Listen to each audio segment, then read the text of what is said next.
యేసుక్రీస్తు పరిశుద్ధమైన నామంలో ఈ ప్రభు బల్లారాధనకి కూడి చేరువచ్చిన దేవుని బిడ్డలైన మీ అందరికీ కల్వరి పెంతెకోస్త్ మినిస్ట్రీస్ తరపున నా హృదయపూర్వకమైన అందరి వందనాలు. అందరికి వందనాలయ్యా, స్తోత్రాలు. ప్రభు మిమ్మల్ని అందరినీ సియోనులో నుండి ఆశీర్వదించునుగాక. ఆమేన్. ఈ మే మాసంలో నిశ్చయముగా దేవుడు మీ అందరినీ ఆయన అంబుల పొదిలో దాచునుగాక. ఎండ దెబ్బ తగలకుండా ప్రభు మీకు తోడై ఉండునుగాక. మీ ప్రయాణాలలో, మీ చేతి పనులలో దేవుడు మీకు తోడై ఉండునుగాక. మీకు కలిగిన సమస్తము చుట్టూ ఆయన కంచి వేసి కాపాడునుగాక. ప్రభు కృప ఈ మే మాసమంతా ప్రతి బిడ్డకి తోడై ఉండి నడిపించునుగాక. హల్లెలూయా. సంఖ్యాకాండం 6వ అధ్యాయం 26వ వాక్యాన్ని మనం బైబిల్లో నుంచి చదవగా ఒకసారి విందాం. ఒక్కొక్క మాసం ప్రభు మనల్ని ప్రేమించి చక్కటి వాగ్దానాలను ఇస్తూ ఉన్నారు. ఈ మాసంలో కూడా ఒక చక్కటి వాగ్దానాన్ని ప్రభు అనుగ్రహించారు. ఒకసారి మనందరం ఆ వాగ్దానాన్ని చూద్దాం. నేను చదువుతాను, ఒకసారి మీరందరూ ఆ వాగ్దానాన్ని నాతో పాటు చదవండి. సంఖ్యాకాండం 6వ అధ్యాయం 26వ వచనం. యెహోవా నీ మీద తన సన్నిధి కాంతి ఉదయింపచేసి నీకు సమాధానము కలుగ చేయునుగాక. హల్లెలూయా, హల్లెలూయా. మీరు విశ్వసించండి, ఈ మే మాసంలో, ఈ మండు వేసవి కాలంలో ప్రభు మనతో చేస్తున్న వాగ్దానం ఏంటంటే, నీ మీద తన సన్నిధి కాంతిని ఉదయింపచేసి నీకు సమాధానము కలుగు చేయునుగాక. దేవుని సన్నిధి కాంతి ఆయన సన్నిధిలో ఉన్న ప్రతి బిడ్డ మీద కుమ్మరించబడి కలుగునుగాక. ఆయన సన్నిధి కాంతి ప్రతి బిడ్డకి, ప్రతి బిడ్డ కుటుంబం మీద నిలిచి ఉండునుగాక. హల్లెలూయా.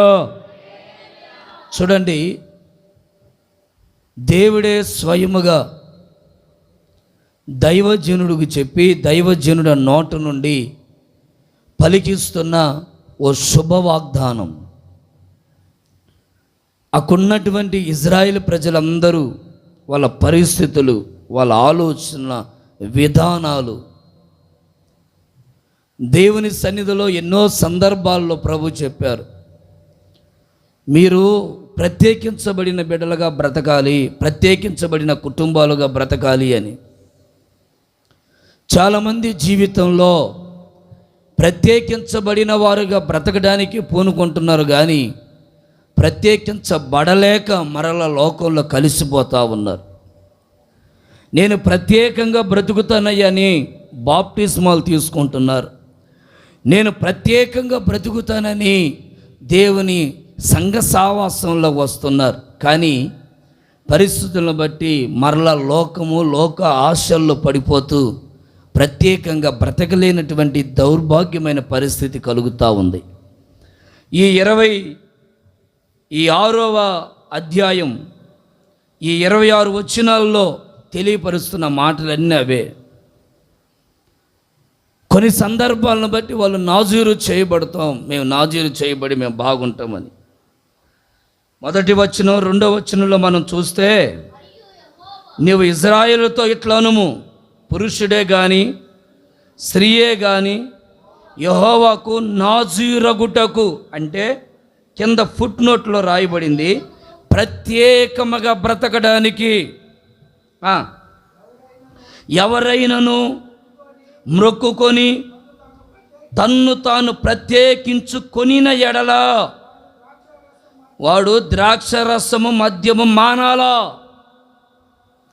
ప్రత్యేకించబడ్డాం అయ్యా, నేను ఇక నీ కొరకు ప్రత్యేకంగా బ్రతుకుతాను, నేను నీ సన్నిధికి వస్తాను, నేను నీ సన్నిధిలో ఒక సంతోషమైన ఆనందాన్ని, ఆశీర్వాదాన్ని నేను అనుభవిస్తాను అని చెప్పుకునే వారిలో, దేవుని కొరకు బ్రతకాలి అనే తీర్మానం చేసుకుంటున్న వారిలో, నమ్మి బాప్తిస్మము తీసుకుంటున్న వారిలో కొన్ని ప్రత్యేకించబడే అనుభవాలు ఇలా ఉండాలి, అలా ఉండాలని దేవుడే కొన్ని విషయాలు మోషే ద్వారా ఇజ్రాయేల్ ప్రజలందరికీ తెలియపరుస్తున్నాడు. ఆలోచించండి, గమనించండి. కొన్ని పరిస్థితులను బట్టి, కొన్ని ఆలోచనలు బట్టి ఈ రోజున ప్రత్యేకంగా బ్రతకడానికి వస్తున్నాడు మనిషి, కానీ ప్రత్యేకంగా ఉండలేకపోతున్నాడు. బాప్టిజం తీసుకుంటున్నాం, దేవుని మందిరానికి వస్తున్నాం, వేరుబాటు జీవితంగానే బ్రతుకుతున్నాం. ఏమండి, కుల మత సంఘ వర్గ ప్రాంతంలో ఉంటున్న పారంపర్య ఆచారాలన్నిటినీ మానేస్తున్నాం. అయినను మన వ్యక్తిత్వంలో ఓ సరైనటువంటి ప్రత్యేకత లేకుండా ఏదో సనాతనంగా నడిపించబడుతున్నాం. సో దాని ద్వారా ఈ ప్రజలకు ఏమైందంటే నష్టాలు, బాధలు, శోధనలు, అవమానాలు. ప్రత్యేకంగా బ్రతకడం అనుకొని తీర్మానం చేసుకున్న వాళ్ళు తొట్టిల్లిపోతున్నారు, పడిపోతున్నారు. మరలా సినిమాలు, మరలా లోకం, మరలా పాపం, మరలా వ్యసనాలు, మరలా మత్తు పదార్థాలు. ఇదిగో మీరు ద్రాక్షరసం తాగకూడదు, మీ తల మీద పొర్రపాటున కత్తిరించబడకూడదు. ఇన్ని నాజీరు చేసుకున్నారు. ఓకే, నువ్వు నాజీరు చేయబడిన తర్వాత నీ ఇంట్లో వాళ్ళు చచ్చిపోతారేమో. ఒకవేళ చచ్చిపోయినా నీ వ్రతం పాడవకూడదు, నీ ప్రతిష్టత, నీ ప్రత్యేకత పాడవకూడదు. అధ్యాయంలో మీరు చదవండి. 9వ వచనం. ఒకడు అతని యొద్ద హఠాత్తుగా చనిపోవటం వలన ప్రత్యేకంగా ఉండు అని తల అపవిత్రపరిచిన దినమున తన తల గొరిగించుకొనవలెను. 8వ దినము. చూడండి, ఇక్కడట కొన్నిసార్లు మనం ప్రత్యేకంగా ఉంటున్నప్పుడు మన ఇళ్ళల్లో వాళ్ళు ఎవరైనా చనిపోయారు అనుకోండి, అప్పుడు మనం ప్రత్యేకంగా ఉండాలి, మళ్ళీ అపవిత్రం అయిపోకూడదు. ప్రత్యేకంగా ఉంచబడిన ఆ తీర్మానం, ఆ ప్రతిష్టత, ఆ సౌభాగ్యాన్ని మనం విడిచిపెట్టకూడదని బైబిల్ చెప్తుంది. ప్రత్యేకించబడ్డామయ్యా, బాగున్నామయ్యా, బాప్టిజం తీసుకున్నామయ్యా, కానీ మా ఇంట్లో కార్యక్రమం నేను చేయకపోతే ఎవరు చేస్తారు పాస్టర్ గారు, నువ్వు చెప్పు. బైబిల్ అంటుంది నీ ఇంట్లో ఉన్న కార్యక్రమం నువ్వు చెయ్యాలి, కానీ నువ్వు ఒక ప్రత్యేకంగా కనబడాలి కుటుంబంలో.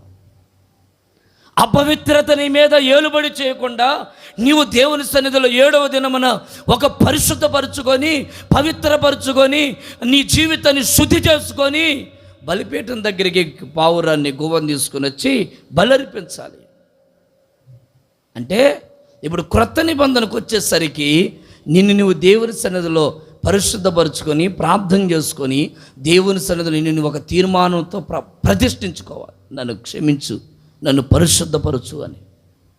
ఈ రోజున ఈ సత్యం అనేది తెలియక చాలామంది ఆ ప్రత్యేకించబడిన అనుభవాల్లో నుండి మరలా వెనకబడిపోతూ, తొట్టిల్లిపోతూ, ఆ నాజీరులో నిలబడలేక సొమ్మసిల్లిపోతూ, శోధనలు, అవమానాలు, కలవరాలు, నిందలు, బాధలు, అపహాస్యాలు, అపనిందలు, వీటన్నిటి మధ్యలో కొట్టిమెట్లాడుతూ నలిగిపోతున్నారు ఇజ్రాయేలు ప్రజలు.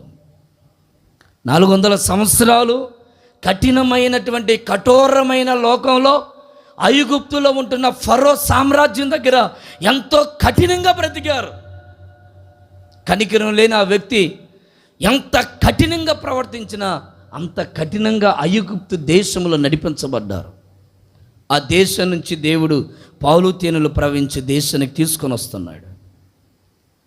వాళ్ళ అనుభవాలు, వాళ్ళ ఆలోచనలు, వారి విధి విధానాలన్నీ వేరుగా ఉండాలని ప్రభు చెప్తుంటే వాళ్ళ ఆలోచనలు మరలా యథావిధిగానే మారిపోతున్నాయి. అలాంటి పరిస్థితుల మధ్యలో తొట్టిల్లిపోతూ, దిగజారిపోతూ, కృంగిపోయి ఇక నా బ్రతుకు ఏముందయ్యా అనుకున్న సమయంలో మరలా దేవుడు అంటారు, మోషే నువ్వు వెళ్ళి ఇజ్రాయేల్ ప్రజలకు చెప్పు, నా సన్నిధి కాంతి వారి మీద ప్రకాశింప చెయ్యబోతున్నాను.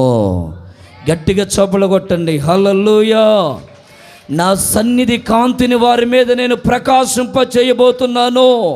చీకటిలో ఉన్న వారికి వెలుగు కలుగునట్లు, అపవిత్రత దూరమగునట్లు, శపితమైన ఆలోచనలు దూరమగునట్లు, శపితమైన కార్యాల్లో నుండి విడుదల పొందినట్లు, ప్రత్యేకించబడిన వారి జీవితంలో కలిగిన శోధనలో నుండి వారు విడిపించబడినట్లు, నెమ్మది పొందినట్లుగా నేను వారి మీదకి నా సన్నిధి కాంతిని ప్రకాశింప చేయబోతున్నాను. హల్లెలూయా.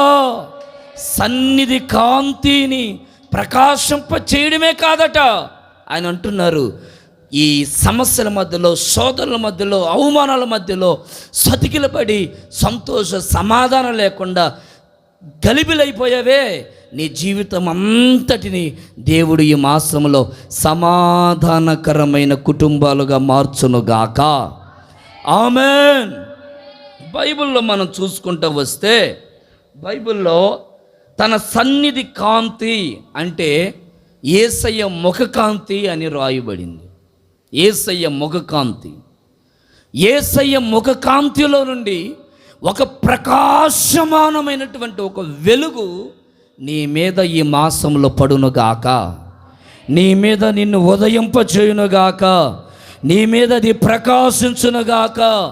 యేసు నామములో ఆ ప్రకాశమానమైన వెలుగు నిన్ను, నన్ను, మనలందరినీ కమ్ముకొనుగాక. ఆమేన్, ఆమేన్, హల్లెలూయా. దేని కొరకు ఈ ప్రకాశమానమైన వెలుగు? దేని కొరకు? అక్కడ రాయబడింది కదా 22వ వచనంలో, నీవు అహరోనుతోనూ అతని కుమారులతో ఇలాగనుము, మీరు ఇజ్రాయేలులో ఇలాగ దీవింపవలెను. యెహోవా నిన్ను ఆశీర్వదించి నిన్ను కాపాడును. అంటే ప్రజలు దీవించబడాలని, ప్రజలు ఆశీర్వదించబడాలని, ప్రజల క్షేమము నిమిత్తమై ఈ మాటని పలుకు.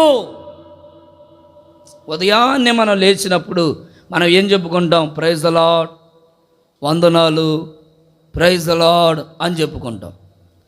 వీళ్ళు కూడా మోషేతో దేవుడు ఏమంటాడంటే, ఇదిగో ఆ ప్రజలు చెప్పు, ఉదయాన్నే లేచిన వెంటనే దేవుడు మిమ్మల్ని దీవించునుగాక, దేవుడు మిమ్మల్ని కాపాడునుగాక, దేవుని ముఖ కాంతి మీ కుటుంబాల మీద ప్రకాశించునుగాక, దేవుడు మీకు సమాధానం ఇచ్చునుగాక, దేవుడు మీ హృదయాలను నిబ్బరపరుచునుగాక. పలుకు, ఆ మాటని పలుకు. దేవుడు ఆ మాటని పలకమంటున్నాడు. ఈ మాసంలో విశ్వాసముతో మీరు పలకండి, విశ్వాసముతో ఈ మాటని ఉచ్చరించండి, ప్రతి దినము ఉచ్చరించండి. నిశ్చయముగా విశ్వాసానికి తగిన గొప్ప కార్యం మీ మీద దేవుని ప్రకాశమానమైన వెలుగు ఉదయించునుగాక. ఆమేన్, ఆమేన్. యెహోవా సన్నిధి కాంతి. ఈ మండు వేసవిలో, ఈ భయంకరమైన వేసవి కాలములో నా ప్రభు ఆయన మెల్లనైన సంతోషమైన చల్లని ఆయన ముఖకాంతి నీ మీద పడునుగాక. చూడండి, ఒకసారి నేను కావలి ప్రాంతానికి వెళ్తూ ఉన్నాను. భయంకరమైన ఎండ వస్తూ ఉంది.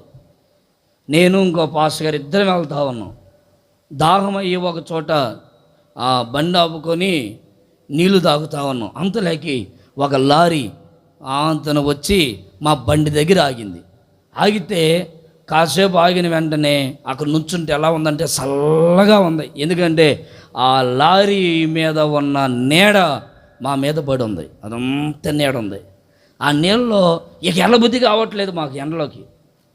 ఒక 5 నిమిషాలు ఆ నీళ్ళలోనే నుంచున్నాం. ఒక లారీ నీడ పడితేనే అంత తృప్తిగా ఉంటే, ఈ మాసంలో దేవుని ముఖకాంతి నీడ నీ మీద పడబోతుంది. దేవుని ప్రకాశమానమైన వెలుగు నీ మీద ప్రకాశించబడబోతుంది.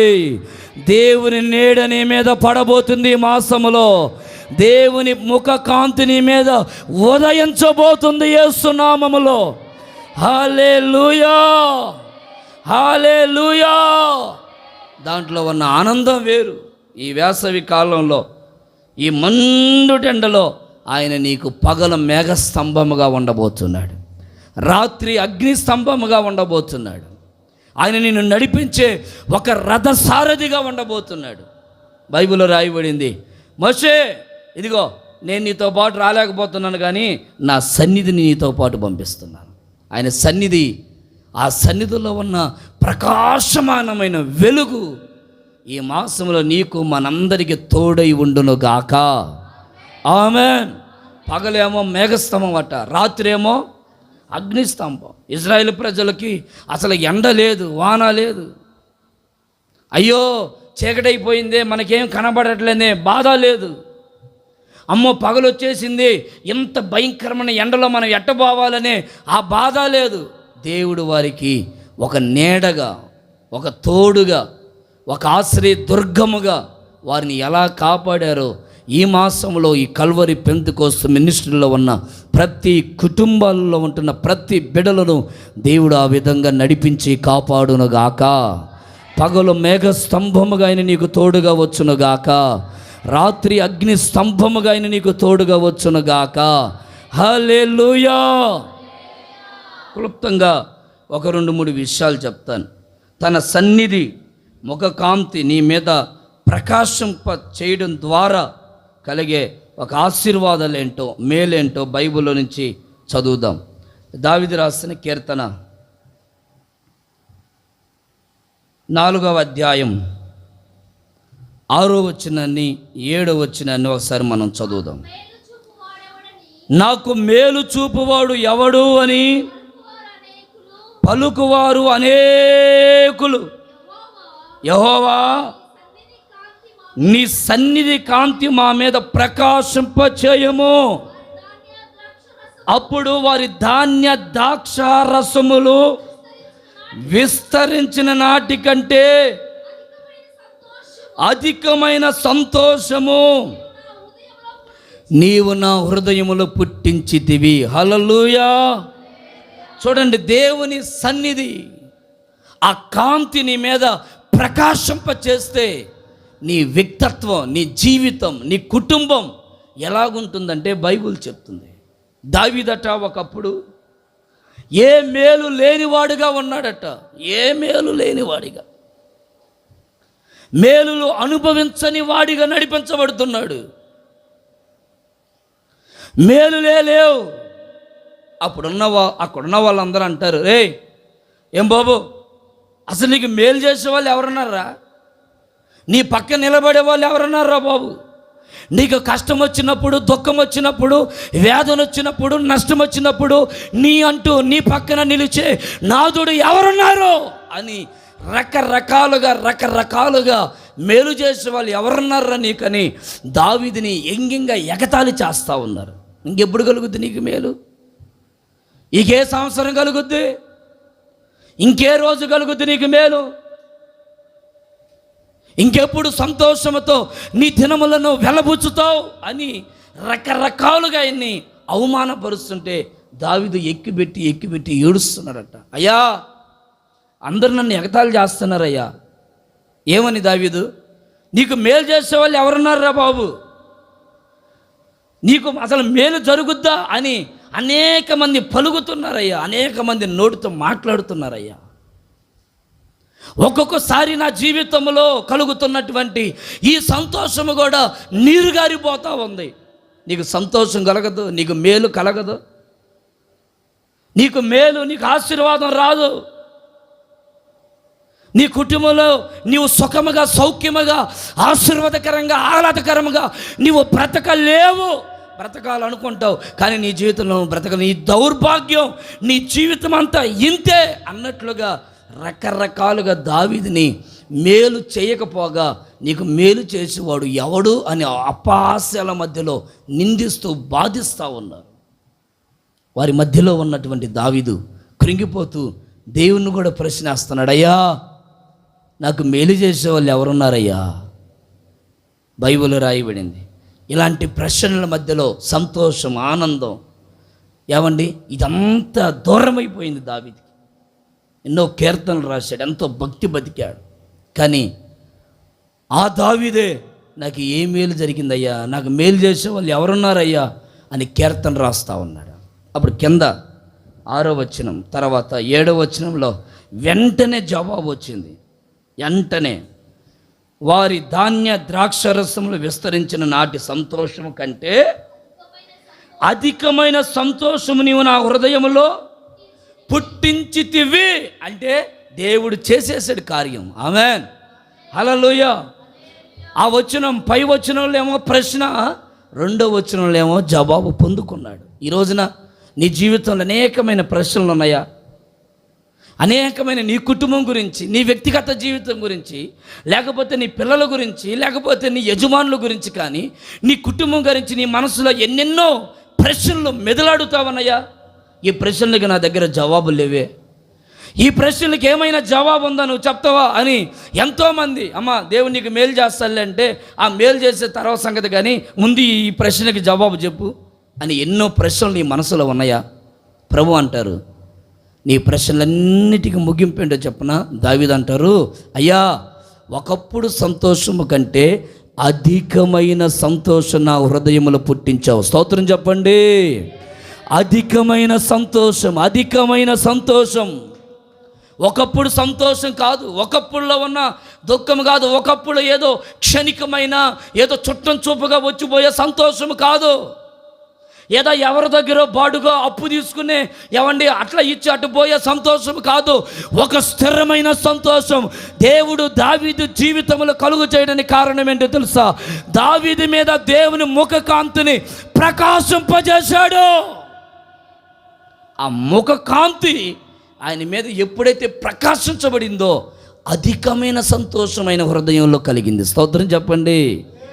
ఈ మాసంలో ఒక దైవజనుడికి నేను కోరుకుంటున్నాను, ఆయన ముఖ కాంతి నీ మీద ప్రకాశించినప్పుడు నీ జీవితంలో తాత్కాలికంగా ఉండే సంతోషం అంతా కనుమరుగైపోయి శాశ్వతమైన అధికమైన సంతోషం నీ కుటుంబంలో నిలిచి ఉండునుగాక, నీ కుటుంబంలో నిలిచి ఉండునుగాక. శాశ్వతమైన సంతోషముతో నీవు ఊరేగుదువుగాక. అనేకమైన ప్రశ్నలు, అనేకమైన ఆలోచనలు, అనేకమైనటువంటి ప్రశ్నార్థకమైనటువంటి పరిస్థితుల మధ్యలో నిలిచిపోయిన నీ జీవితంలో నీ ప్రశ్నలన్నిటికీ అధికమైన సంతోషము దేవుడు పుట్టించునుగాక. అధికమైన సంతోషముతో దేవుడు నిన్ను తృప్తిపరుచునుగాక. కొన్ని ప్రశ్నలు నీ ముందు నిన్ను వెంటాడుతూ వేధిస్తూ ఉంటాయి, ముందుకి వెళ్ళనివ్వకుండా వెనక్కి రానివ్వకుండా. ప్రశ్నలు నిన్ను నిందించేటట్లుగా, నిన్ను అవమానపరిచేటట్లు చేస్తాయి. దావీదుకి ఒక ప్రశ్న, అసలు నాకు మేలు చేసే వాళ్ళు ఎవరైనా ఉన్నారా? నాకు మేలు చేస్తావా ప్రభువా అని. 2వ వచనానికి వచ్చేసరికి వెంటనే దేవుడు అధికమైన సంతోషాన్ని పుట్టించాడట. నువ్వు దేవుని సన్నిధిలో ఎన్నో ప్రశ్నలు వేసి అలిసిపోయావేమో. ఒక దైవజనుడిగా నేను ఒక ప్రవచనపూర్వకంగా పలుకుతున్నాను, నీ ప్రశ్నలన్నిటికీ జవాబు అధికమైన సంతోషం దేవుడు నీ జీవితంలో కలుగు చెయ్యనుగాక. ఆమేన్. చూడండి, యోవేలు ప్రవచన గ్రంథంలో యోవేలు ఆ కాలంలో చూడండి ఆ పరిస్థితులు ఎంత దయనీయంగా ఉన్నాయో. ఇజ్రాయేల్ పరిస్థితులు. యోవేలు ప్రవచన గ్రంథమేనా? ఆ యోవేలు ప్రవచన గ్రంథంలో ఒక సంతోషం లేదు, ఆనందం లేదు. 1వ అధ్యాయం 4వ వచనంలో 4 పురుగులు, గొంగిలి పురుగులు, మిడతలు, పసరులు, చీడ పురుగులు ఏం చేసినట్ట వాళ్ళని కన్నీరు మున్నీరు అయ్యేటట్లు చేస్తూ ఉన్నాయి. కన్నీరే అన్నపానాలుగా బిగించుకునేటట్లుగా వారి పరిస్థితులు మారిపోతున్నాయి. రెక్కల కష్టాజీతం ఎగిరిపోతూ ఉంది, సంపాదించిన సంపాదన ఎగిరిపోతూ ఉంది. ఏదో ఒక పురుగు తింటా ఉంది. అప్పులనే పురుగు, అవమానాలు, రోగాలనే పురుగు. సంపాదిస్తున్నావా, ఆ సంపాదన అంతా కొన్ని పురుగులు తినేస్తూ ఉంటాయి తెలియకుండానే. మనకు తెలియకుండానే కొన్ని రోగాలు లక్షలు వేలు హాస్పిటల్కి పెడతా ఉంటాం. తెలియకుండానే వేలు ఖర్చు పెడతా ఉంటాం. తెలియకుండానే అప్పులకి వడ్డీలని దానికి దీనికని కట్టేస్తూ ఉంటాం. తెలియకుండానే అక్కడ కట్టాలా ఇక్కడ కట్టాలని కొన్ని పురుగులు మన కష్టార్జితాన్ని తినివేస్తూ ఉంటాయి సంతోషం లేకుండా. ఒక ఆయన అంటాడు భక్తుడు, వాక్యం చెప్తా, ఉద్యోగస్తులు గట్ట నెల మొదటి వారంలో భలే సంతోషంగా ఉంటారట. మిగిలిన 2 వారాలు, ఇక రాబోతున్న చివరి వారాల్లో ఇక భయంకరమైన దుఃఖం, వేదన. మొదటి వారం 2వ వారం కొద్దిగా సంతోషంగా సంబరంగా కనబడతారట. చివరి వారాలకు వచ్చేసరికి ఇక టెన్షన్, ఏం చెయ్యాలా, ఎక్కడ తెచ్చుకోవాలా, ఏం తినాలా, ఏంటి పరిస్థితి ఏంటి అని. ఈ ప్రశ్నలు మన జీవితంలో ఒక ఆధ్యాత్మికంగా ఎదగనివ్వకుండా అడ్డుపడుతూ ఉంటాయండి. కొన్ని ప్రశ్నలు ఎదగనివ్వు మనల్ని.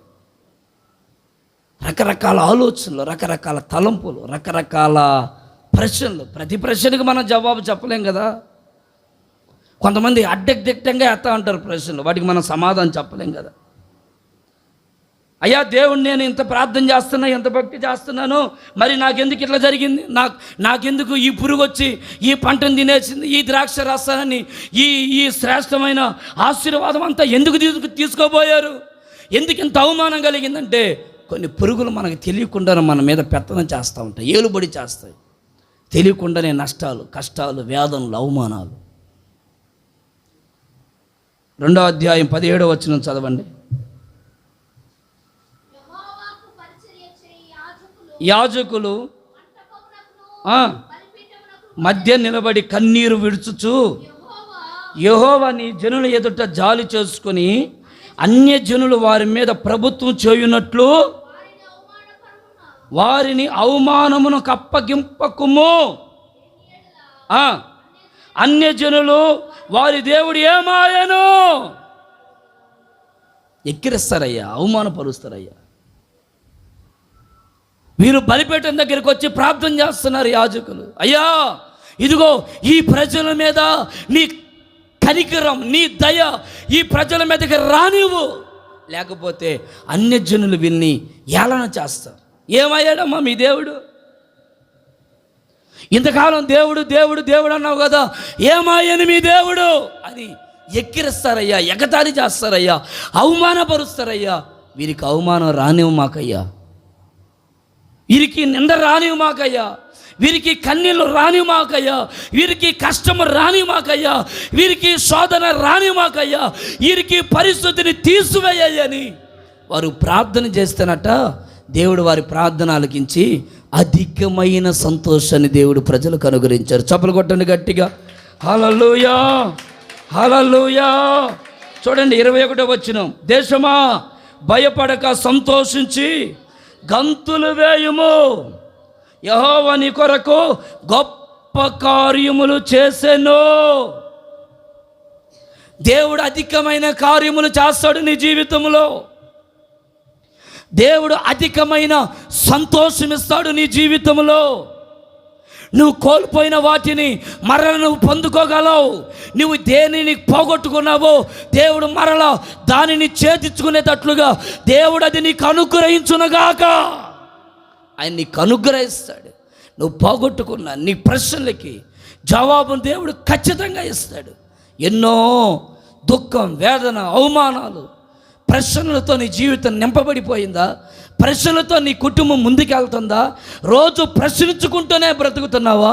ప్రశ్నించుకుంటున్న నీ జీవితంలో ఈరోజు ఒక శుభవార్త. అదేంటో తెలుసా? అధికమైన సంతోషం దేవుడు మీ హృదయాలలో పుట్టించునుగాక. ఆమేన్ ఆమేన్. అధికమైన సంతోషం.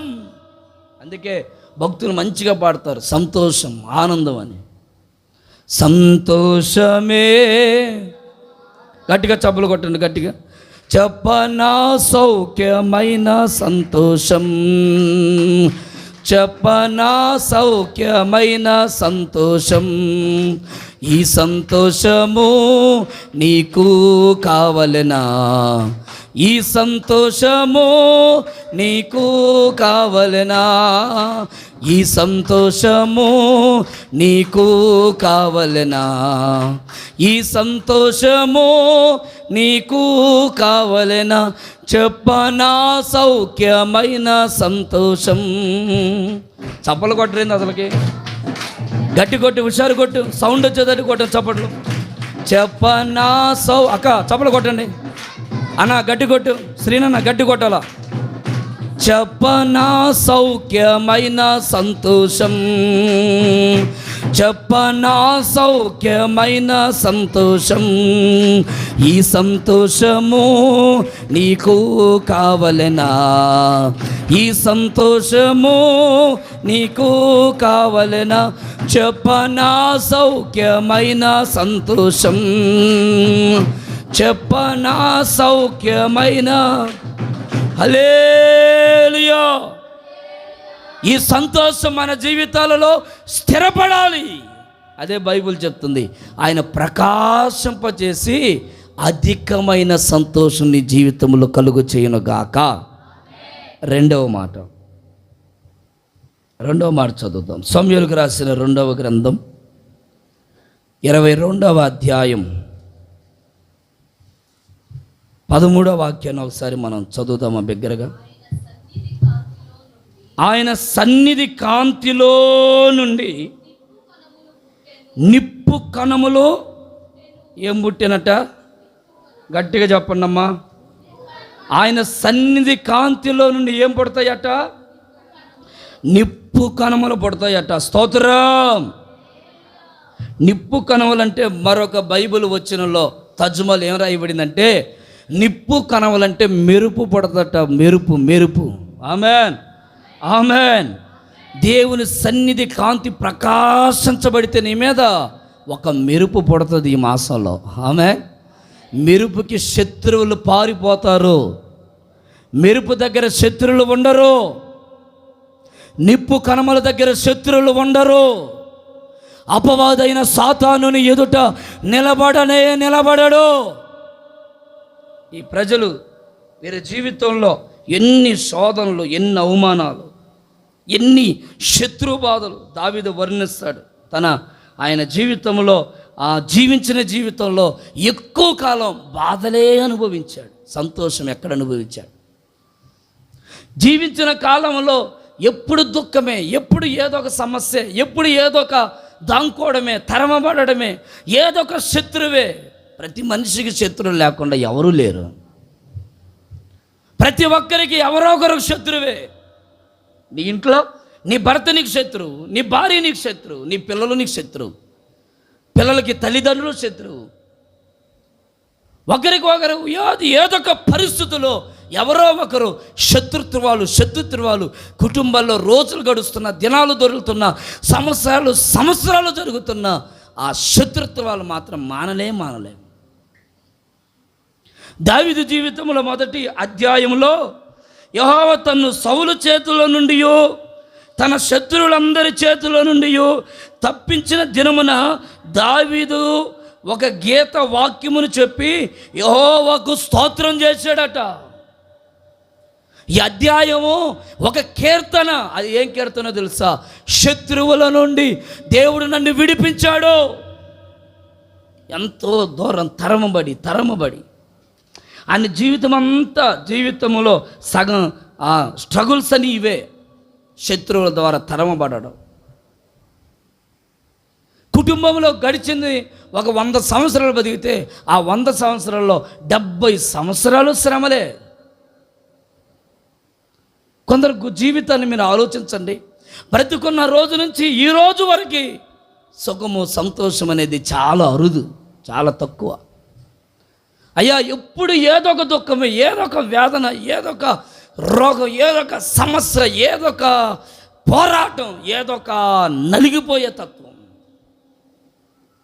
ఏదో ఒకటి ఒక్క నెల బాగుంటే మిగిలిన 5-6 నెలలు శ్రమలే, బాధలే, అవమానాలే. ఒక 10 రోజులు ఆరోగ్యంగా ఉంటే ఇంకొక నెల 2 నెలల రోగాలు, ఏదో ఒక సమస్యలే. ఏటో గట్ట తరమబడడం, మనశ్శాంతి లేదు, నెమ్మది లేదు. దావీదుకి జీవితంలో ఇదే వేదన. అయ్యా, బతికిన ఈ కాలంలో ఎప్పుడు బాధలేనా, నా జీవితంలో ఎప్పుడు కష్టాలేనా? ఇదే ప్రశ్న చాలామంది జీవితంలో కూడా. ఎంత భక్తి చేస్తున్నాగా పాస్టర్ గారు, ఎందుకు మనకే ఇన్ని శోధనలు ఉంటాయి? ఎందుకు మనల్ని టార్గెట్ చేస్తూ ఉంటారు శత్రువులు? ఎందుకు మనమే ఒక అవమానకరంగా మనల్ని మాట్లాడడానికి, మనం ఏమీ మాట్లాడకపోయినా శత్రువులు ఎక్కువగా కనబడతారు. ఏమండి, నువ్వు బాగా ఇంట్లో కూర్చొని ఉంటున్నా నీ ఇంటి పక్కన ఏదో ఒకటి నిన్ను రెచ్చగొడతానే ఉంటాడు. నీ నోట బూతులు రానివ్వాలా, నిన్ను గొడవ పెట్టుకోవాలా, నీకు నెమ్మది లేకుండా చేయాలని ఏదో ఒక రకంగా శత్రువైనటువంటి సాతాను నిన్ను తరుముతూనే ఉంటాడు. దావీదు జీవితంలో ఇదే పోరాటం. బతుకున్నంతకాలం పోరాటాలు ఉంటాయా? ఉండొచ్చు. బతుకున్నంత వరకు ఇదే శ్రమలు ఉంటాయా అంటే ఉండొచ్చు. దావీదు ఒక రాజు అయినప్పటికీ రాజు అయినా కానీ తరమబడుతూనే ఉన్నాడు, దాంకుంటున్నాడు, పారిపోతున్నాడు. దావీదు చరిత్ర అంతా చాలా వేదనకరంగా మార్చబోతుంది. చూడండి 31వ కీర్తన 16వ వచనంలో కూడా ఒక మాట రాయబడింది. 31:16 నీ సేవకుని మీద నీ ముఖ కాంతిని ప్రకాశింప చేయమయ్యా. ఒక్కసారి నన్ను రక్షించు, నన్ను కాపాడయ్యా. నీ దయ నా మీద ఉంచు, నీ ముఖ కాంతిని నా మీద ప్రకాశింప చేయి. ఆ ప్రకాశమానం, ఆ వెలుగు నా మీద ఉన్నప్పుడు నేను రక్షించబడతానయ్యా, నేను కాపాడబడతానయ్యా. నన్ను కాపాడయ్యా, నన్ను రక్షించయ్యా, నన్ను సంరక్షించయ్యా. నేను ఏ సాతాను ఊబిలో పడిపోయి అపవిత్రతలో చిక్కుపడిపోకుండా నన్ను కాపాడు అని దేవుని సన్నిధిలో వెలుగెత్తి ప్రార్థన చేసుకుంటున్నాడు దావీదు. ఎంత గొప్ప ప్రార్థన ఇది, ఎంత ఒక గొప్ప మనసు. దావీదు ఒకసారి సౌలుని దేవుడు దావీదు చేతికి అప్పగిస్తే దావీదు వెంటనే పోయి సౌలుని కత్తిపెట్టి నరికేయడానికి పెద్ద పనేం కాదు.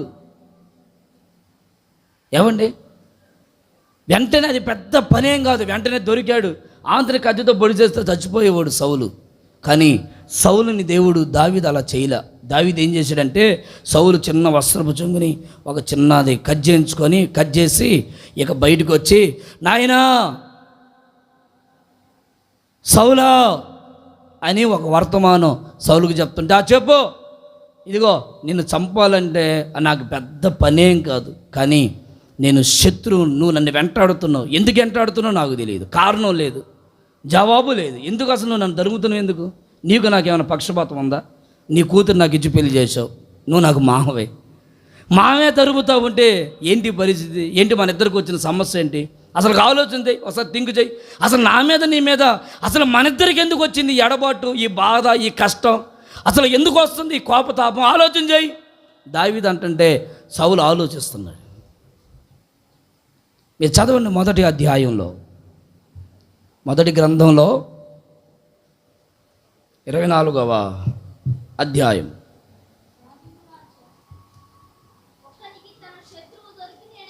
ఒకరికి తన శత్రువు దొరికిన ఎడల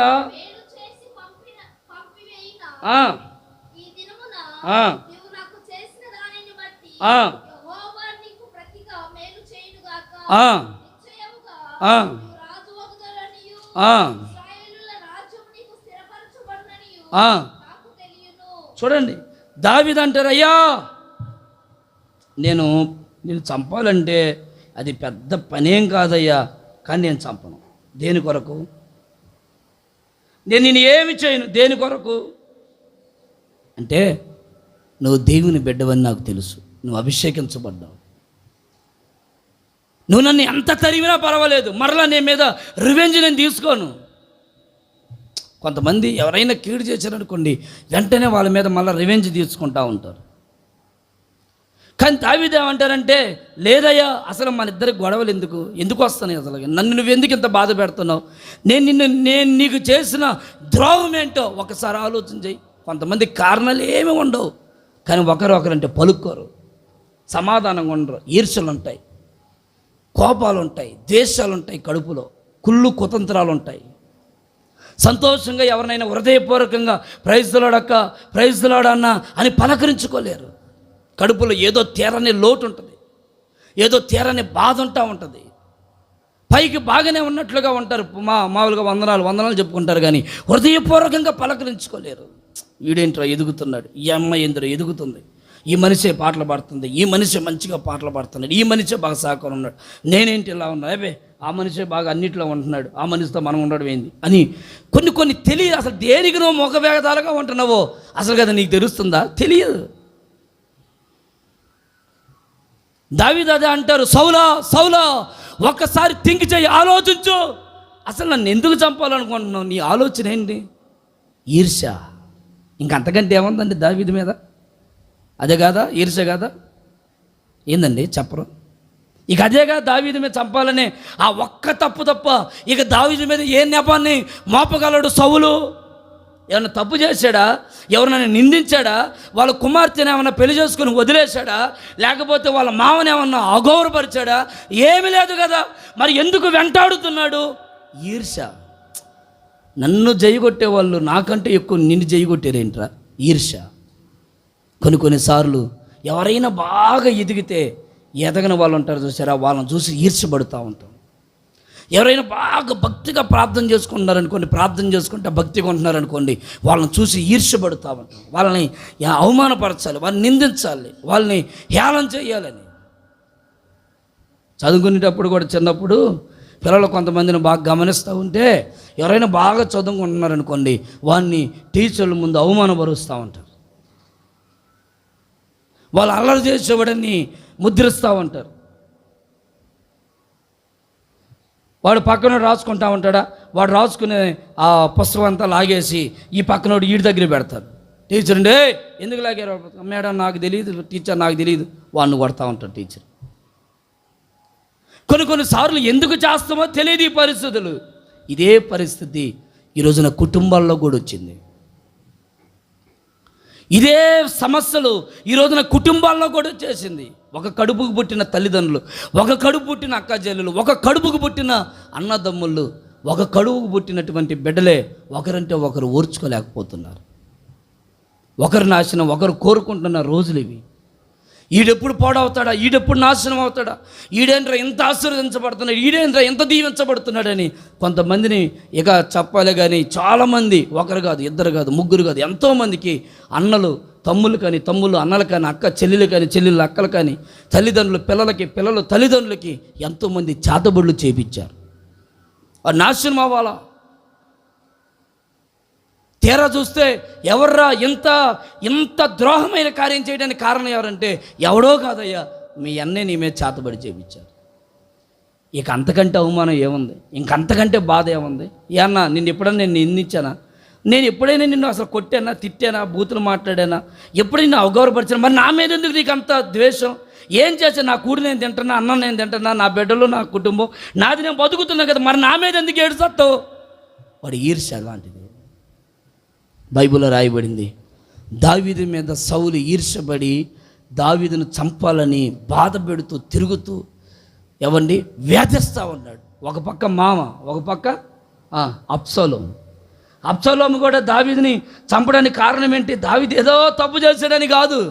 సింహాసనం, ఇంకా మా నాన్న ఎంతవరకు ఉండాలి సింహాసనం మీద, ఇంకా మా నాన్న వాక్యం చెప్పేది, లేకపోతే ఇంకా మా నాన్న ఆడ కూర్చునేది, ఇంక నేనెప్పుడు రాజు అయ్యేది, నేనెప్పుడు నాకు ఈ స్థితి వచ్చేది? ఈర్ష్య ఎంత పెద్ద జీవితాన్ని స్పాయిల్ చేసేస్తుంది. ఈర్ష్య మనల్ని ఎప్పుడు రాకూడదు. ఏమండి, ఎవరైనా వాక్యం చెప్తున్నారా, ఎవరైనా పాట పాడుతున్నారా, పాట పాడే వాళ్ళని ఇంకా నువ్వు కొంచెం ఎంకరేజ్ అన్నా, ఇంకా కొంచెం బాగా పాడు, హుషారుగా పాడు. ఎవరైనా నాకు వాళ్ళ పాట పాడుతున్నా, అమ్మ కొంచెం బాగా హుషారుగా పాడు. వాళ్ళని కేర్లెస్గా ఏం పాడుతున్నా, అసలు నువ్వు పాడుతుంటే రాగలుగుతున్నాయి వాళ్ళకి, నువ్వు పాడుతుంటే అందరు నవ్వుకుంటున్నారు అని వాళ్ళని కించపరచడం కంటే వాళ్ళని కొంచెం ఎంకరేజ్మెంట్ చేయి. పరిచయం చేస్తున్నారా, అబ్బో ఇంక దేవుడు మీరే అనుకుంటాగా, ఇంకెవరు లేరుగా, నువ్వే కూర్చున్నాగా, అబ్బో ఇంకా వంట దగ్గర నువ్వే ఉన్నాగా, అబ్బో నీళ్ళు నువ్వే పోతున్నాగా, అన్నం నువ్వే వడ్డెత్తున్నాగా, సాపు నువ్వే చేస్తున్నాగా, పట్టలు నువ్వే చేస్తున్నాగా, పరిచర్య నువ్వే అని ఎంగింగా మాట్లాడేమనుకోండి, వాళ్ళ పరిచర్య అబ్బా ఎందుకులే, వాళ్ళందరూ ఇట్లా అంటున్నారు, వీళ్ళు ఇట్లా అంటున్నారు, నేను ఎందుకులే పాడమని. కొన్ని సంఘాలు గమనిస్తే ఏందాక ప్రార్థనగా రాలేదు, ఏందాక పరిచయం చేయట్లేదంటే ఆ యొక్క అంటది, పాస్టర్ గారు ఇది ఆ ఊరోళ్ళందరూ నా మీద ఈర్ష్యపడి మొత్తం నువ్వే చేస్తున్నావు ఏందమ్మా, దీవెనలన్నీ నీకే రావాలా, మాకొద్దా దీవెనలు, నువ్వు చెయ్యి. ఎవరొద్దన్నారు? ఎంత విస్తారమైన పరిచర్యలో పరిచర్య చేయడానికి నీకు కొంచెం కూడా చోటు దొరకలేదు ఎక్కడ. ఆమంటది, ఇదిగో పొందుకో, నువ్వే పొందుకో దీవెనలన్నీ, మాకు అవసరమే లేదు, ఎందుకు నువ్వేగా అన్నీ చేస్తుంది అని చెప్పేసి పెద్ద గొడవ చేసింది, పెద్ద గొడవ అయింది. పాస్టర్ గారు వచ్చి, అమ్మ పరిచర్య అందరిదమ్మా, చేయండి అమ్మా, ఈ మనిషి పరిచర్య చేయదు కానీ ఆ మనిషిని నిందించి అవమానపరిచి మందిరానికి రాకుండా ఆగిపోయేటట్లు చేసింది. 1 సంవత్సరం నుంచి మందిరానికి రావట్లేదు. కారణం ఏంటి? ఈర్ష్య. సరే, ఆమంటే మానేసింది, ఆ బాధ్యత నువ్వు తీసుకొని ఏమైనా చేస్తున్నావు సంఘంలో అంటే ఆ మనిషి చేయట్లా, అటు పోయింది ఇటు పోయింది. ఆ చేసే ఆమెనేమో చేయనీలేదు, నువ్వు చేయలేదు. ఈర్ష్యలండి, చిన్నయే నేను అనేది, పెద్ద పెద్ద జీవితాన్ని నాశనం చేసేస్తాను. అబ్షలోము దావీదుని వెంటాడుతూ ఉన్నాడట. నేను అదే రాసుకున్నా. దావీదు శత్రువులు వెంటాడుతూ తరుముతున్నారంటే ఇప్పుడు దావీదు ప్రతి దానికి భయపడుతున్నాడు. చిన్నదానికి భయపడుతున్నాడు, పెద్దదానికి భయపడుతున్నాడు, పిల్లోడికి భయపడుతున్నాడు, పెద్దోడికి భయపడుతున్నాడు. కారణం ఏంటో తెలుసా? దావీదుకున్న భయం ఏంటంటే, దావీదుకున్న ఆలోచన ఏంటంటే, నేను ఇక్కడి నుంచి పారిపోతున్నాను, కానీ ఒకరోజు వస్తుంది, ఆ రోజు దేవుడు నన్ను ప్రకాశమానమైన వెలుగుగా నన్ను మారుస్తాడు. ఆమేన్, ఆమేన్. ఈ శత్రువులందరినీ దేవుడు నాకు మిత్రులుగా మారుస్తాడు అనే దృఢ నమ్మకంతో పరిగెత్తా ఉన్నాడు.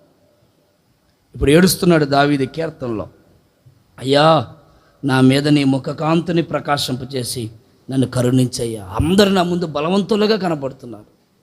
2వ సమూయేలుకు రాసిన 2వ గ్రంథం 22వ అధ్యాయం 13వ వచనం చూడండి ఒకసారి. 22:13. ఆయన సన్నిధి కాంతిలో నుండి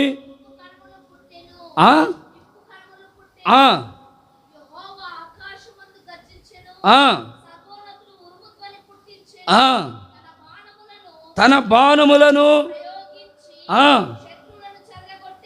దేవునికి మహిమ కలుగునుగాక. దేవుడి మాసంలో ఒక ఉరుమును పుట్టించునుగాక. ఆమేన్. ఆయన నీ మీద ప్రకాశమానమైన ఆ వెలుగు నీ మీద ప్రకాశించడానికి కారణం ఏంటి తెలుసా? నీ జీవితంలో ఒక ఉరుము ఉరమబోతుంది. ఆమేన్. ఆ ఉరుము ఉరిచినప్పుడు, ఆ మెరుపు వచ్చినప్పుడు నీ ఎదుట ఉన్న శత్రువు అనబడుతున్న ప్రతి సాతాను తంత్రములన్నీ యేసు నామములో దూరమై పోవునుగాక. వాడు నీ ఎదుట నిలబడడు. సోమ్రోన్ని అందరూ ధ్వంసం చేసుకోవడానికి వచ్చేసారు. ఒక సౌండ్, ఒక గుర్రాల సౌండ్, ఆ శబ్దం ఆ శత్రువులకి వినబడితే పారిపోయారట ఆ దేశాన్ని వదిలిపెట్టి. తర్వాత వాళ్ళు కడుపారా తిని తృప్తి పొంది కడుపులో నుంచి ముక్కుల్లో నుంచి వస్తుందట, ఇంకంత ఎక్కువైపోయేటట్టుగా తిన్నారు. కొన్ని సందర్భాల్లో మనం అనుకుంటాం, నాకు జరగదేమో, కార్యం జరగదేమో నా పరిస్థితి అని. లేదు, దేవుడి నీ జీవితంలో ఒక ఉరుమును పుట్టించునుగాక, ఒక మెరుపును పుట్టించునుగాక.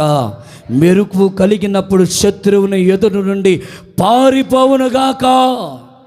రోగమనే శత్రువు, అప్పులనే శత్రువులు, అవమానమనే శత్రువులు, అసూయనే శత్రువులు, కలహాలనే శత్రువులు నీ ఎదుట నుండి పారిపోవునుగాక. ఆమేన్. ఈ మాసంలో దేవుడు నీ మీద ఆయన ముఖకాంతిని ప్రకాశింపచేయునుగాక. ఆమేన్, ఆమేన్, హల్లెలూయా. ఎంతమంది పగవారు, ఎంతమంది దేశించేవారు, ఎంతమంది బలిష్ఠులు, ఎంతమంది నీ ఎదుట కండబలం, గుండె బలం, ఎంతమంది కలిగి నీ ఎదుట నిలబడ్డా నేను ఒక్క మాట చెప్పగలను, నిన్ను రక్షించేవాడు దేవుడు, నిన్ను కాపాడువాడు దేవుడు, నిన్ను సంరక్షించేవాడు దేవుడు. ఏ ఆపదలో నువ్వు చిక్కుగా పోకుండా దేవుడే నిన్ను కాపాడునుగాక. శత్రువు అనబడుతున్న సాతాను చేతుల్లో నుండి దేవుడు నిన్ను, నన్ను, మనలందరినీ విడిపించునుగాక. శత్రువును దేవుడు పారద్రోయునుగాక. ఆ శత్రువు ఎవరో కాదు, అపవాదైన సాతాను. వాడిని మనం ఎదిరించుదుమగాక. ఆమేన్. నెక్స్ట్ 3వ మాట, సంఖ్యాకాండం 6వ అధ్యాయం 25, 26 వచనాలు చదువుదాం. 6వ అధ్యాయం 25, 26. యెహోవా నీకు తన సన్నిధి కాంతిని ప్రకాశింపచేసి నిన్ను కరుణించును. చూశారండి,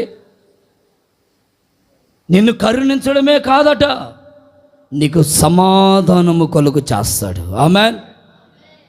మూడవదిగా ఆయన సన్నిధి కాంతిని నీ మీద ప్రకాశింపచేసి నిన్ను కరుణిస్తాడు దేవుడు. మనల్ని ఎవరు కరుణించట్లేదా? మన మీద ఎవరికీ కనికరం లేదా? ఈ ఇజ్రాయేల్ ప్రజలందరి మీద ఏ మనుషుడికి కనికరం లేదు. కానీ దేవుడు చెప్తున్నాడు, నేను వారిని కనికరిస్తాను. మోసే ఆ మాట చెప్పయ్యా వాళ్ళకి, నేను కనికరిస్తానని చెప్పు. అయ్యో, దేవుడు కూడా నన్ను కనికరిస్తాడా? కనికరించలేని పెద్ద పెద్ద పాపాలు చేశాను కదా, కానీ దేవుడు కనికరిస్తాడా? కనికరిస్తాడు. మనుషులు మనం కనికరించకపోవచ్చు, మన పాపాలు, మన లోపాలు, మనలో ఉంటున్న కార్యాలను బట్టి మనుషులు మనల్ని కనికరించకపోవచ్చు. కానీ దేవుడు ప్రతిక్షణం మనం కనికరించి ఆయన కరుణ బాహుల్యం మన మీద చాపును గాక. ఆమేన్. చూడండి, మార్కు సువార్త 10వ అధ్యాయంలో 46వ వచనం రాయబడింది. దేవుడట గుడ్డివాడిని కనికరించి ఏం చేశాడు? చూపును దయచేశాడు. గుడ్డోన్ని కనికరించాడు దేవుడు. ఒక గుడ్డోన్ని దేవుడు కనికరిస్తే నిన్ను కనికరించలేడా? ఒక అడుక్కునేవాడు కళ్ళు లేక, అయ్యా నేను కళ్ళు లేని కబోదిని అని రోడ్ల మీద, ట్రైన్లో, బస్సుల్లో, ఆ బస్ స్టాపుల దగ్గర, రైల్వే స్టేషన్ల దగ్గర అడుక్కుని తినే ఒక గుడ్డివాడిని ఏం మనుషుడు కనికరించి ఒక్క రూపాయి వేయట్లేదు, ఒక ₹1 బిల్ల వేయడు. ఎవరైనా గుడ్డోడు నీ దగ్గరికి వచ్చి అయ్యా ₹1 వేయండి, నువ్వు చూసి నీ దగ్గర చేతిలో డబ్బులు ఉన్నా కానీ బాబా అడిబా అంటావు.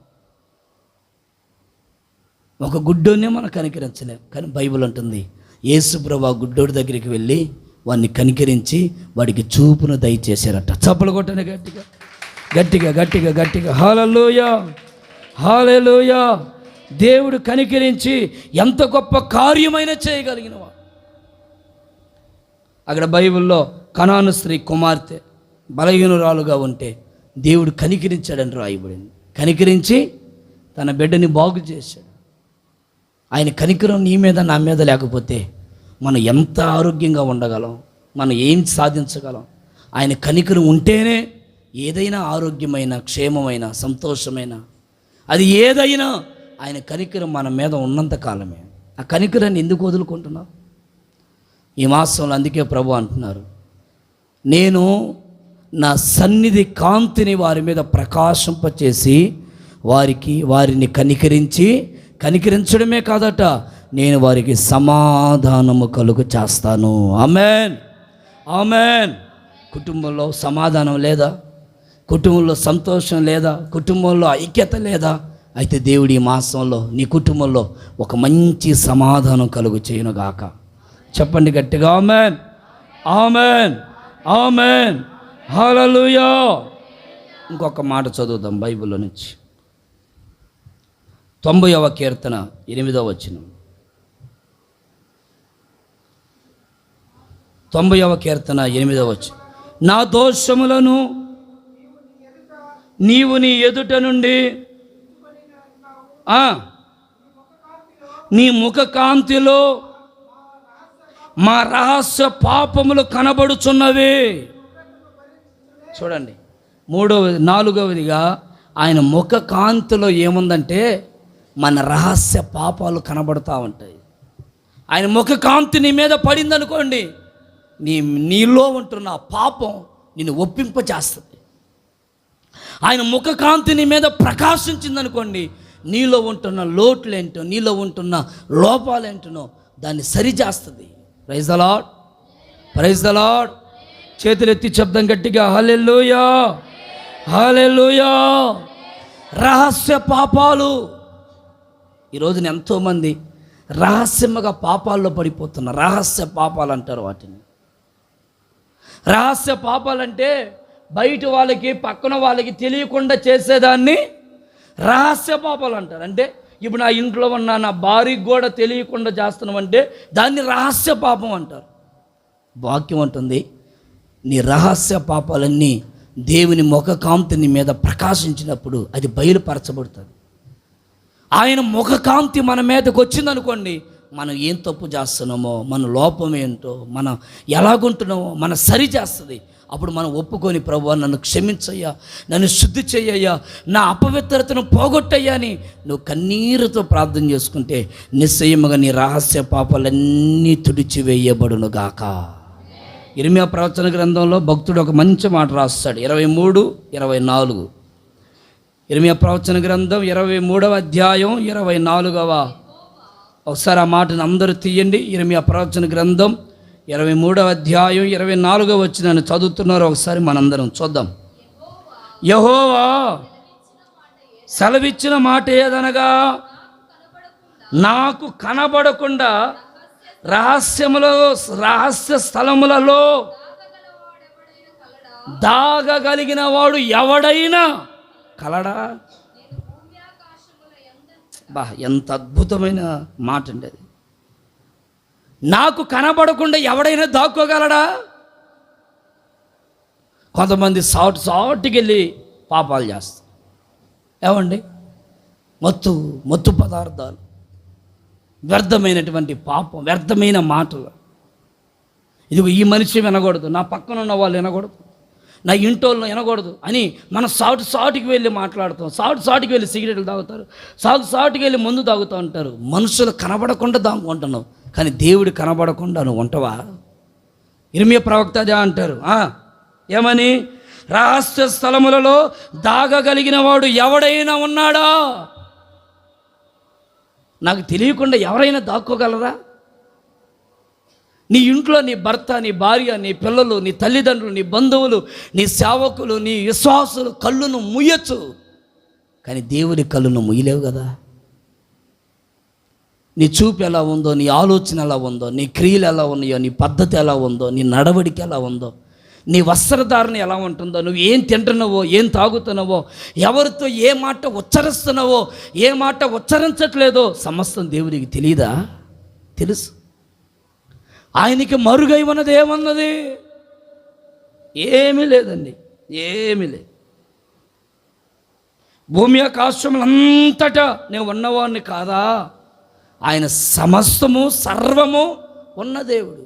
ఆయన లేని చోటంటూ ఏమీ లేదు. ఈ రోజున మనుషులు కళ్ళు కప్పడానికి రకరకాలుగా తిరుగుతూ ఉంటారు.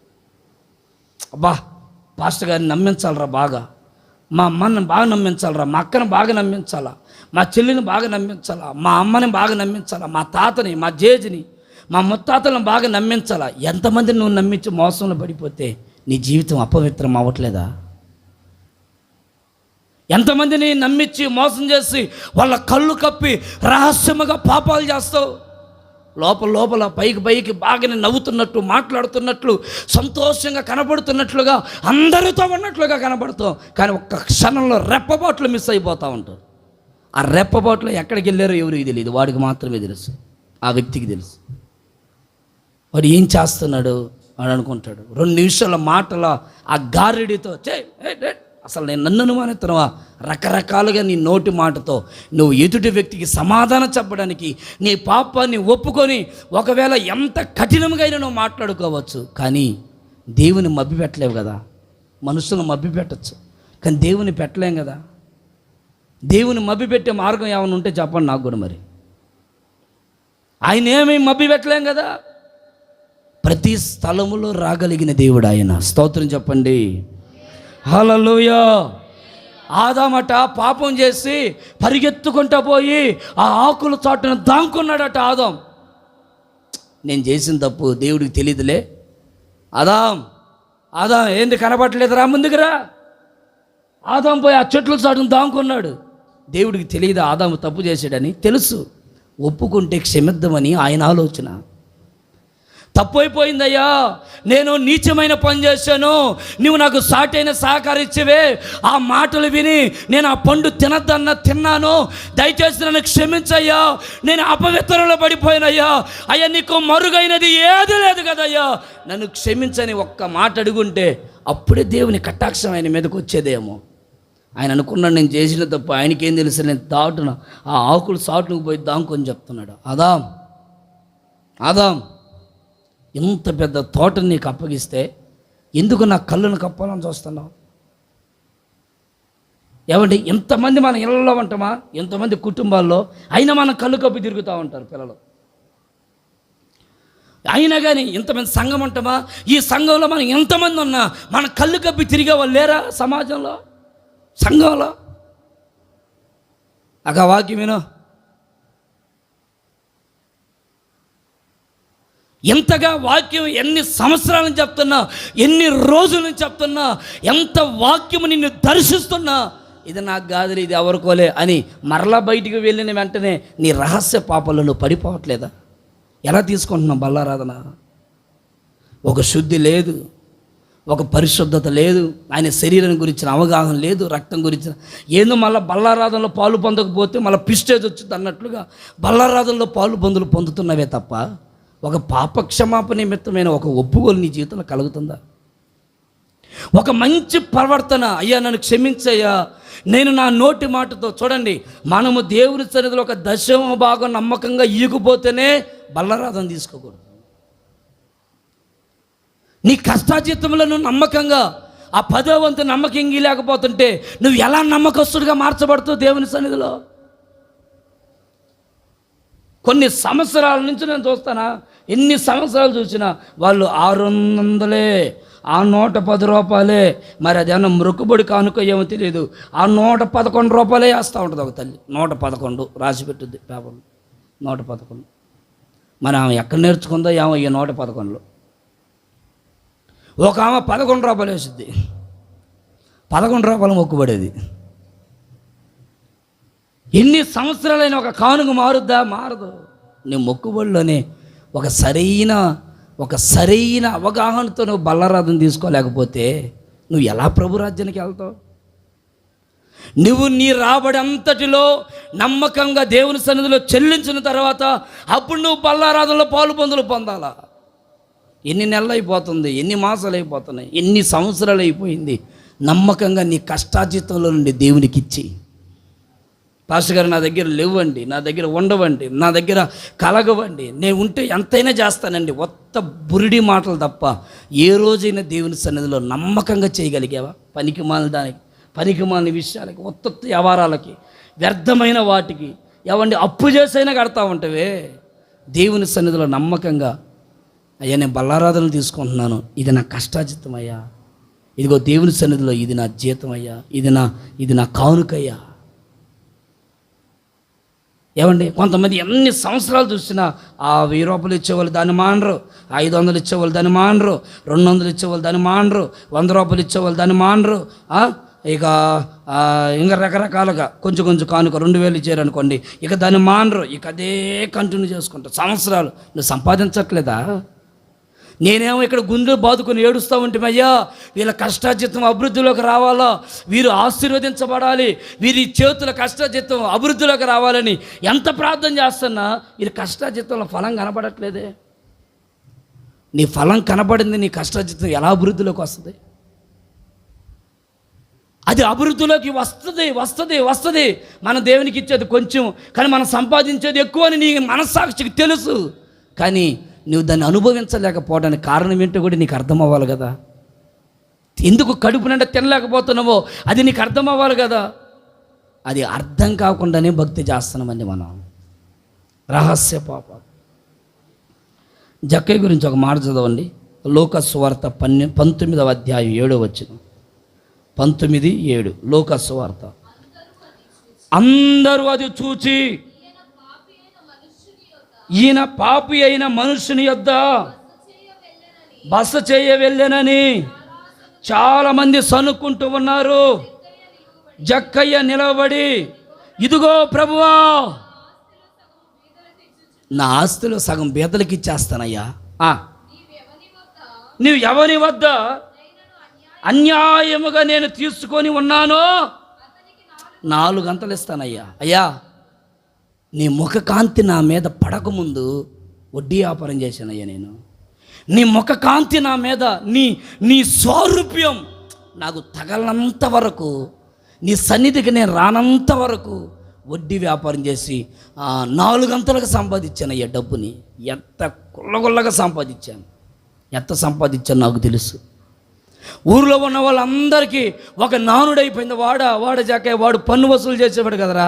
అబ్బో వాడు కడుపుకి అన్నం కంటే కూడా ముందు ఈ డబ్బే తింటా ఉంటారా బాబు, వాడు వడ్డీలతోనే బతుకుతారా, వాడు ఏం బతుకురా అని ఊరిలో ఒక నానుడైపోయింది. ఇటీవల కాలంలో నేను ఒక అక్క గురించి అన్నా, పచ్చడన్నం తింటా పిల్లలకి మంచి ఆరోగ్యంగా, పిల్లలకి సరిగా పెట్టుకోలేక పచ్చడన్నం తింటా వడ్డీలకి ఇచ్చుకుంటుందట. వచ్చిన డబ్బు అంతా పచ్చాకులోనో ఇసుకలోనో లేదా వచ్చిన డబ్బు అంతా ఏమండి పిల్లల పేరు మీద వేసుకుంటే వడ్డీలకి ఇస్తూ ఉంటుందట. ఎంత సంపాదిస్తావు? ఈ సంపాదన దేని కొరకు? ఏముందండి ఈ సంపాదనలో? ఏమీ లేదు. చిన్న శోధన, చిన్న రోగం వచ్చిందనుకోండి, దాని నుంచి ఎవడు మనల్ని తప్పించగలడు? జక్కయ్య అంటాడు, అయ్యా నీ ముఖ కాంతి నా మీద పడిందయ్యా, నాకు తెలియకుండానే పశ్చాత్తాపం వస్తుంది. ఏంటి జక్కయ్య, ఎందుకు ఏడుస్తున్నావు? జక్కయ్య అంటారు, అయ్యా నీ సన్నిధి విలువ నాకు తెలియక ఒక్కొక్కరి దగ్గర 4 గంటలకు వడ్డీ వ్యాపారాలు చేశానయ్యా, 5 రూపాయలు చక్కెర వడ్డీలు వేసానయ్యా, ఇష్టం వచ్చినట్టు తిన్నానయ్యా, 1000 రూపాయలు వసూలు చేశానయ్యా, తన్ని వసూలు చేశానయ్యా. వాళ్ళ ఇంటిల్లు తిరిగి నువ్వు సస్తే చావు, నాకెందుకో, నువ్వు సావనైనా చావు, నా డబ్బు నాకు కట్టని నిలువు దోపిడీ చేశానయ్యా. ఈరోజు నీ ముఖ కాంతి నా మీద పడితే నేను ఎంతమందిని బాధ పెట్టానా అని నా మనసు అనిపిస్తూ ఉంది. నేను వాళ్ళు ఎన్ని తిరిగి ఇచ్చేస్తానయ్యా. అసలు ఆ మనసు చూడండి. నేను ఏమంటానంటే, ఓకే పశ్చాత్తాపం వచ్చిందా, పశ్చాత్తాపుడు ఇంకెప్పుడు చేయమాకు అనడం కాదట. చేసిన దానికి ప్రాయచిత్తంగా 4 గంటలకు ఇచ్చేస్తానయ్యా. స్తోత్రం చెప్పండి ఆ మాట. హల్లెలూయా, హల్లెలూయా, హల్లెలూయా. 4 గంటలు మరలా చెల్లించునని ప్రభుతో చెప్పాను. అందుకు యేసు, ఇతడు అబ్రహాము కుమారుడని నేను ఇందును బట్టి స్టేట్మెంట్ ఇచ్చేసాను. ఇతడు అబ్రహాం కుమారుడు, విశ్వాసపు వీరుడు. సంవత్సరాలు మందిరానికి వస్తే రాలా పేరు. బల్లారాధనలు తీసుకొని సంవత్సరాలు వస్తా ఆ పాస్టర్ దగ్గర, ఇదిగో పాస్టర్ గారు వచ్చాడా, అబ్బో ఈ పాస్టర్ గారు ఏదో చేయి మీద తల పెడితే ఏదో వచ్చుద్దే, పెట్టయ్యా నా తల మీద చేయి పెట్టయ్యా, ఇదిగో ఇంకో పాస్టర్ గారు వచ్చాడా, అయ్యా నువ్వు నా తల మీద చేయి పెట్టయ్యా. వచ్చిన వాళ్ళందరికీ మన భావాలన్నీ చెప్పుకుంటా, మన కష్టాలన్నీ వాళ్ళకి చెప్పుకుంటా, రోడ్డు పాలు అవుతా, వారి మీద చేతులు మన మీద పెట్టుకుంటా, ఎన్ని సంవత్సరాలు గడిపినా మనలో భక్తిలో పరిపూర్ణత రావట్లా. ఒక్కరోజే భక్తి, ఒక్కరోజే దేవుని స్వారూప్యం ఆయన మీద పడింది. గుండెల్లో ఉన్న పశ్చాత్తాపం ఆయనకు వచ్చింది. నన్ను క్షమించయ్యా, నన్ను శుద్ధి చెయ్యి. ఏడ్చాడు, ప్రలాపించాడు, మున్నీరైపోయాడు. ఈరోజు నువ్వు పశ్చాత్తాపడ్డానికి కారణం ఏంటి? ఎందుకు పశ్చాత్తాపలేకపోతున్నావు అంటే, కఠినమైన నీ మనసు. నేను తప్పు చేశానా? నేనా? ఒకవేళ కన్నీరు కాస్తే నా పక్కన వాళ్ళు చూసి ఏం తప్పు చేసిందో ఈ మనిషి అనుకుంటారేమోనని కఠినపరుచుకొని కన్నీరు కూడా కార్చలేని భయంకరమైన కఠిన హృదయం కలిగి మనం ఎక్కడుంటున్నాం? బల్లారాధన తీసుకునేటప్పుడైనా, ఓ పరిశుద్ధమయ్యా నన్ను క్షమించయ్యా, ఈ నోరుతో ఎన్ని బూతులు మాట్లాడా, ఈ నోరుతో ఎన్ని చేయకూడని అపవిత్రమైన మాటలు మాట్లాడి ప్రవర్తించాను, నన్ను క్షమించయ్యా, నన్ను సరిచేయ్యా అని కన్నీరు కార్చి బల్ల తీసుకునే వాళ్ళు ఎవరున్నారు? మౌనంగా కూర్చొని ఆ బల్లారాధనలో నిద్రపోతూ ఉంటారు, ఇప్పుడు తూగుతూ ఉంటారు. లే అని తీసుకుంటారు. ఎట్లా తీసుకుంటారు బల్లారాధన? ఒక 10 నిమిషాలే నీ పాపాన్ని గురించిన ఒక పశ్చాత్తాపం నీలో కలగకపోతే బల్లారాధన అంతా సింపుల్గా కన్ను మూసుకొని ఇక నేను దగ్గరికి వచ్చి తల మీద చేయబెడితే ఉలికి పడుతున్నారు. అంత నిద్ర ఎందుకు వస్తుంది అమ్మా? ఎందుకు వస్తుంది అంత నిద్ర? మీకు ఆ కుర్చీలు కాదు, ఈసారి ఆ టెంట్లో ఉండే కుర్చీలు తెచ్చి పెట్టాలా. దాంట్లో ఇటువరికితే ధనాలు పడి ఇంక దెబ్బకి ఆ రోజంతా నిద్ర రాదు. అది చెయ్యాలా నేను కొంట? హల్లెలూయా. ఇంక ఇదనుకో సోఫీకి ఎట్టేసుకొని ఇటు కాసేపు లాలీజు అని ఈ చెయ్యి అంటది, ఈ కుర్చీల మీద మరి వాళ్ళు ఏంది మంచి సింహాసనం మీద కూర్చున్నట్టు ఫీల్ అయిపోతాను. మీరు మంచిగా దాని మీద కూర్చొని చేతులు పెట్టి కంచెగా మంచి గడ్డం కింద పెట్టుకొని హ్యాపీగా నిద్రపో. అదైతే ఇటు కూర్చోవాలి, బుద్ధిగా జారినా పడతారు, ఇటు ఒరిగినా పడతారు. అలాంటి సన్న కుర్చీ చేయించాలి మీకు. స్తోత్రం చెప్పండి గట్టిగా, హల్లెలూయా. ప్రార్థన చేయండి, తేవాలి 2 కుర్చీలు తేవాలి. ఆ కుర్చీలు అయితేనే మనకి మందిరంలో సరిపోతాయి. ఈ పెద్ద కుర్చీలు అవుతున్నాయని అది చిన్నది అర్థమనిలే. ఆమెన్. ఇక అప్పుడు మీరు ఏం చేస్తారు, మీ బైబిల్ ఒక కుర్చీ, మీ బాటిల్ ఒక కుర్చీ పెడతారా అనుకుంటా. ఎందుకు పెట్టరా?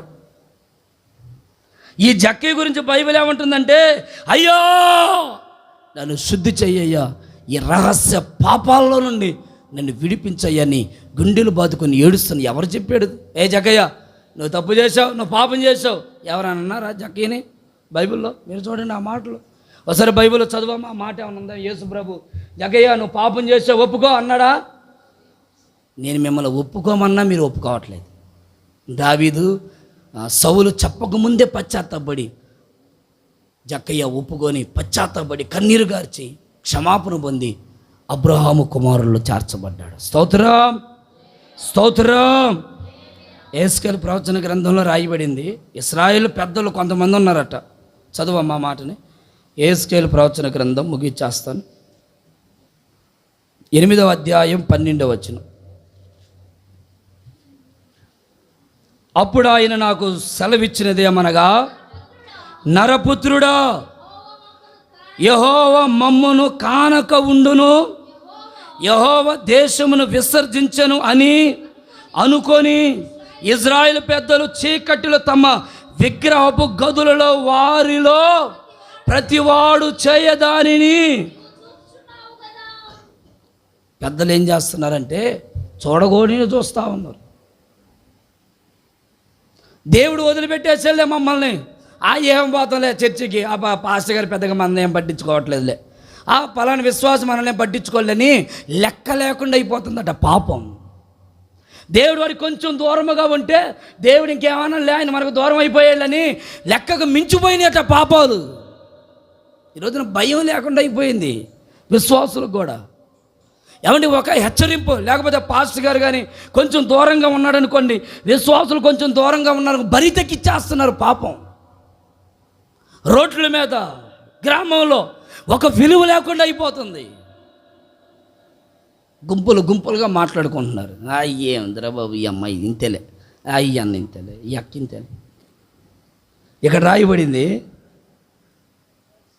వాళ్ళ గదులలో ప్రతివాడు చేయదానిని చూచుచున్నారంట.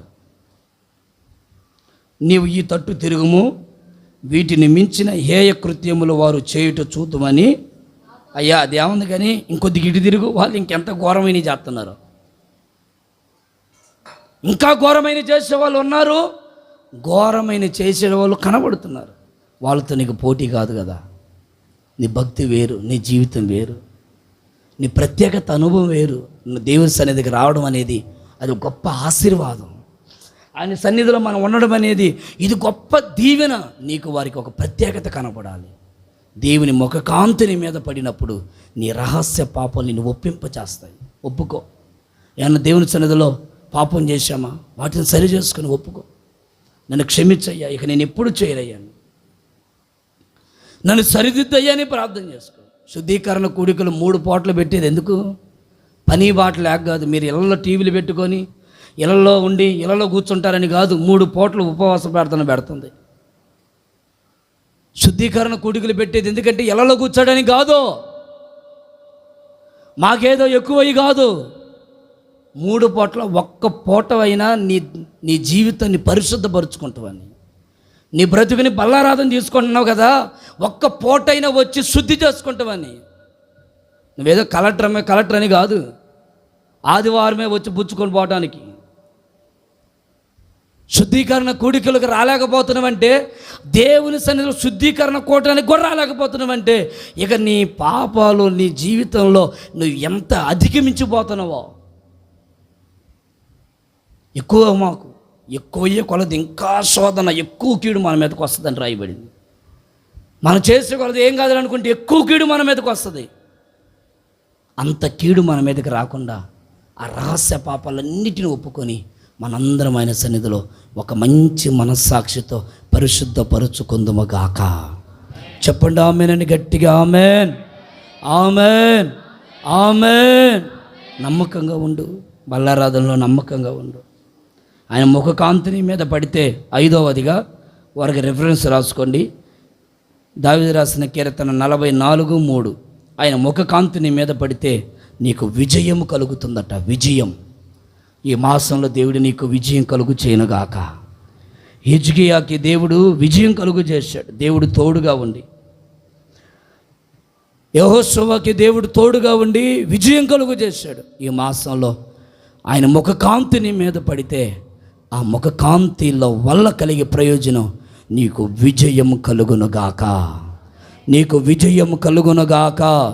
నీకు విజయం కలుగునుగాక. విజయముతో మీరు నింపబడాలి. అపజయాల పాలు అవ్వకూడదు. ఎప్పుడు అపకీర్తిలో మనం ఉండకూడదు. మన కుటుంబాలు ఎప్పుడు విజయం విజయం విజయం. ప్రార్థనలో ఒక విజయం, కుటుంబంలో ఒక విజయం. ఏమంటే మన ప్రాంతంలో మనం ఒక విజయం సాధించాలి. ఉద్యోగాలు చేస్తాము, మంచి విజయం సాధించాలి. చదువుల్లో ఒక మంచి విజయం సాధించాలి. ఒక శ్రేష్టమైన అనుభవాల్లో మనందరం నిలిచి ఉందముగాక. ఆమెన్. హల్లెలూయా. చెప్పండి చేతులెత్తి, హల్లెలూయా హల్లెలూయా. ఒక మంచి విజయం మనందరము చూచుదముగాక. ఎన్ని విషయాలు చెప్పాను? 5 విషయాలు. మొదటిగా చెప్పండి అందరూ, మొదటిగా అధికమైన 2 మెరుపు పుడితే ఏమైపోద్దట? శత్రువు మన ఎదుట నుండి పారిపోతాడు యేసునామములో. నెక్స్ట్ 3 ఆయన సన్నిధి కాంతి మన మీద పడ్డప్పుడు ఆయన కనికరం మన మీదకి వస్తుంది. ఆ కనికరంతో మనందరం కనికరించబడతాం. నువ్వు ఎంత గొప్ప పాపమైనా, నేనెంత గొప్ప పాప, వాక్యం చెప్తున్నా, నేనేదో పెద్ద పరిశుద్ధిని చెప్పను. నాలో ఏదైనా లోటుపాట్లు ఉంటే ఆయన నన్ను కరుణిస్తాడు. మీలో ఏదైనా లోటుపాట్లు ఉంటే ఆయన మిమ్మల్ని కరుణిస్తాడు. మనందరినీ కనికరించే దేవుడు ఆయన. ఆమేన్. ఆ 4వదిగా ఆయన ముఖ కాంతిలో రహస్య పాపాలు ఉన్నాయి. ఆ రహస్య పాపాలు మనం ఒప్పుకోవాలి. అది ఏ పాపమైనా సరేనండి, ఒప్పుకుంటే కనికరించబడతాం. ఒప్పుకోనని వాడికి శిక్ష. ఒప్పుకో, దేవుడు కనికరిస్తాడు. ఎంతటి వ్యక్తి అయినా సరే, అయ్యా నేను పాపిని అని ఒప్పుకుంటే దేవుడు నిన్ను ఖచ్చితంగా క్షమిస్తాడు. ఆయన ప్రేమ చాలా గొప్పది. ఒకవేళ మనుషులు ఎవ్వరు మనల్ని ఒప్పుకోకపోవచ్చు, క్షమించకపోవచ్చు, కానీ మన దేవుడు ఎప్పుడు మనల్ని అలా వదిలిపెట్టే దేవుడు కాదు. నువ్వు అడిగితే ఎంత పెద్ద కష్టమైన, ఎంత పెద్ద పాపివైనా సరే, నేను ఈ పాపంలో ఉన్నానయ్యా, దయచేసి నన్ను క్షమించని ఒక్క మాట నువ్వు అడిగితే ఖచ్చితంగా నీ పాపం అంతటిని దేవుడు నిన్ను క్షమించునుగాక. ఆమేన్. 5వదిగా దేవుడు నీకు విజయం అనుగ్రహించునుగాక. ఆయన ముఖ కాంతుల్లో ఏముందయ్య అంటే విజయం విజయం విజయం విజయం ఉంది. ఆ విజయం కనులార నువ్వు చూచుదువుగాక, చెవులార నువ్వు విందువుగాక. అట్టి కార్యాలు దేవుడు సంఘములో జరిగించునుగాక. ప్రార్థన చేసుకుందాం.